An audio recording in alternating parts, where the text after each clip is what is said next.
Transfer చేశారా బందర్కి. ఏంటి sir వచ్చి రాగానే?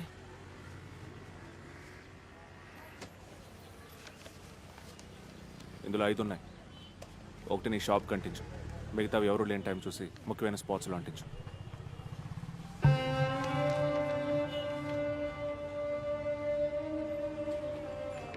ఓ వ్యక్తి వచ్చి ఇది నీ షాప్ కంటించుకోవచ్చా అని అడిగాడు. మిగతా స్పాట్స్ గురించి నీకు తెలియదు, నువ్వు చూడలేదు కూడా. ఎవరు వచ్చి అడిగినా ఇలాగే చెప్పాలి.